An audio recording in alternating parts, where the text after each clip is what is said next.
I am Adam, And I'm Christy. and we are Heavenly Hikes and Travels. We live in the beautiful state of West Virginia, and we have been blessed to travel all over the world together. And now that our children are grown, we bought a truck camper and are excited for the many adventures that await. So come with us on all of our heavenly hikes and travels. Well, we are back from our trip to New England and Nova Scotia, and we wanted to give you guys some pros and cons of traveling off season. We actually were there the first week of November, and through our experience, we've learned a few things. So, yeah, I mean, I guess we'll start with the pros of traveling that time of year, and the biggest would be No crowd. no crowds. There's very No traffic. very few people. Yeah. Easy to park Yeah. anywhere. Yeah. That was a big benefit of traveling that time of year. Sometimes we felt like we had the whole park or the whole trail to ourselves. There was very, very few people. Yeah. And we didn't have to pay any entry fees anywhere. Nothing was open. Yeah. So we got in to Acadia National Park for free. We tried to pay. Yeah. There was no one there. We got into Cape Breton Highlands National Park. Is that what it was? Provincial Park. Which there was a fee there, but there was no one there. No one there to collect it. So, yeah, we didn't have any fees anywhere that we had to pay. And it was relatively easy to find camping. Because nobody was there. Yeah. We ended up doing a lot more Walmart parking lots on this trip, which is okay. Because the campgrounds were all closed. Yeah, well, that's part of the cons is the campgrounds were all closed. There was no campgrounds open. But we didn't have a problem finding a place. I think some of our boondocking spots are pretty popular during season. So the fact that we were there in off season, some of those spots would have been hard to get during the summertime. Yeah, because they were just prime locations, beautiful, beautiful spots. When we did camp and we boondocked, there was like no one around us. We weren't like crowded into any space. We had plenty of room. I think it was in the White Mountains, the Gale Loop Road, I think was the name of it. That boondocking area, even off season, there was a lot of people in each spot, but they're so far spaced that it was like you were out there by yourself. And then the wildlife is typically more active during that time of year. However, we never saw a moose. I have seen moose. I have been really wanting to see a big bull moose. I want to see Bowinkle. And we never saw any moose. No. So that was kind of disappointing because we tried really hard to find moose. So now we'll go over some of the cons from traveling in that time of year. All the popular attractions were closed. All the tourist attractions were closed. Anything that related to the tourism industry was closed. And there's a lot of things I would have liked to have done in New Brunswick, near Fundy Bay, but they were all closed. It was like state parks, or I don't know if they were called state parks, but natural areas, those were closed. So that was a little disappointing. When we got into Nova Scotia, there again, a lot of the places were closed. The restaurants were closed, which was kind of surprising. I mean, there were restaurants open, but the normal local dives, so to speak. Yeah. Now the dump stations and water, we did find them. They're just a little bit harder to find, especially since all the campgrounds are closed. Yeah. We got water at a visitor center, and that worked out well. Yeah, and some lady pulled up and she said, "Oh, this is what it's here for, y'all. Yeah. to get water. And but they close a lot of the water spigots because, wintertime it freezes. So, yeah. And then the dump stations, I mean, there were... You could dump, but they didn't have the flush water turned on. Mm-hmm. So you could dump out your tanks, but you couldn't flush anything. Yeah. So we did find dump stations and water, just not as readily available as it would be in the summertime. And we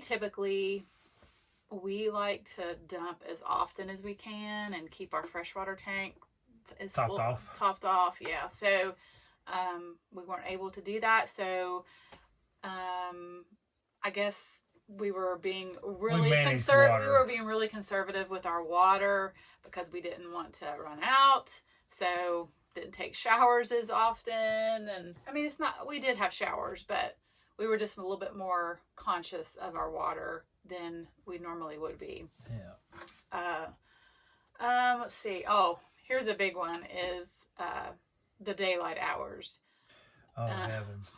We felt like we didn't have a whole lot of daylight time, which we didn't. We didn't, because it'd get dark by 5:30, and then when the time changed, we hit right there at the time change, and it was getting dark at 4 o'clock. 4:30, yeah. So we were coming into our camp for the night in the dark, pretty much. Still at a decent time, but it's dark. Yeah, it was still dark. So that was a con, which because we didn't have as many sunlight hours, that limited our solar ability, which that's a whole other topic.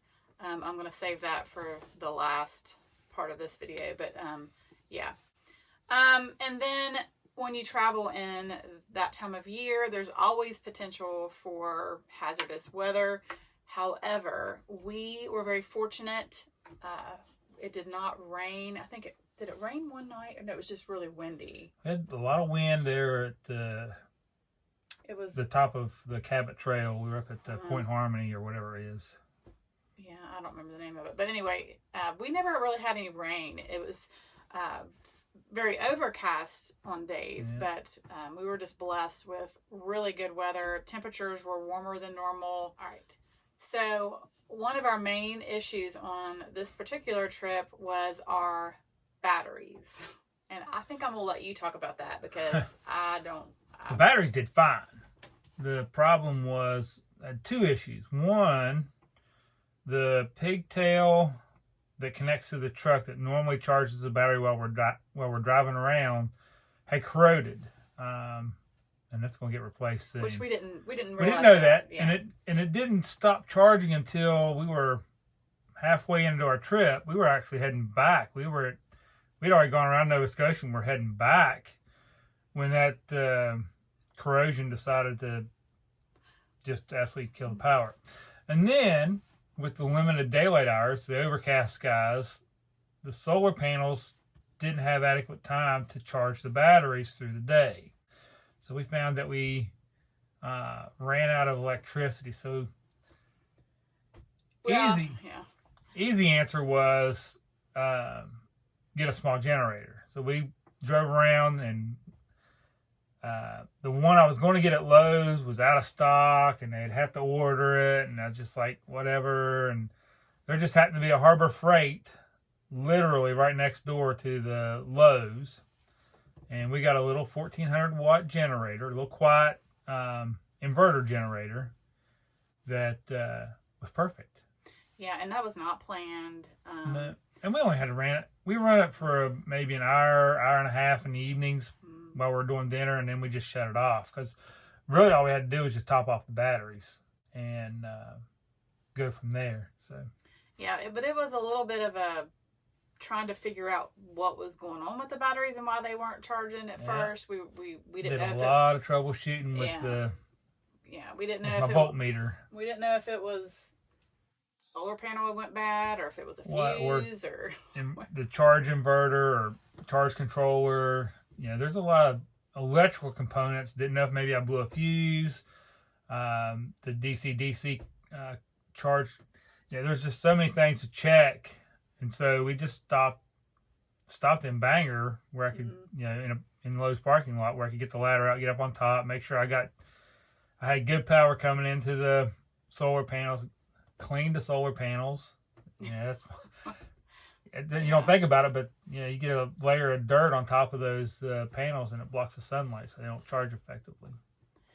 So that was probably our biggest issue on this particular trip, but the generator worked fine, and if you're not able to plug in, and that was the thing, is there was no campgrounds that we could go to that we could plug in. Yeah. If we would have went in a different time of year and campgrounds would have been open, we could have went to a campground, Batteries. Yeah, plugged in, and we would have been fine. But we didn't have that option because all the campgrounds were closed. So anyway, it was an awesome trip, and we really, really did enjoy it. And I wouldn't say that we would never travel that area again off season. We just have a better idea of what we're doing. Yeah. It's just... I don't mind off-season travel. I really don't. If we can avoid crowds, I'm all for it. I'm not opposed to a little bit of snow either. That doesn't bother me. Bothers somebody. Well, there's a little bit of snow, and then there's our very first outing where we got stuck in the snow. That don't count. That I think has traumatized me a little bit, and so now I'm a little bit scared. But a little bit of snow doesn't bother me. I'll take better recovery equipment next time. I know what I'm doing. Yeah. Well, anyway, we just kind of wanted to share all of that with you guys, and let you know what it's like to travel through New England and even into Canada off season, and give you our thoughts. If you have any questions or comments, you can leave them below. Thank you guys so much for watching our videos and subscribing and supporting our channel. And we will see you on our next adventure.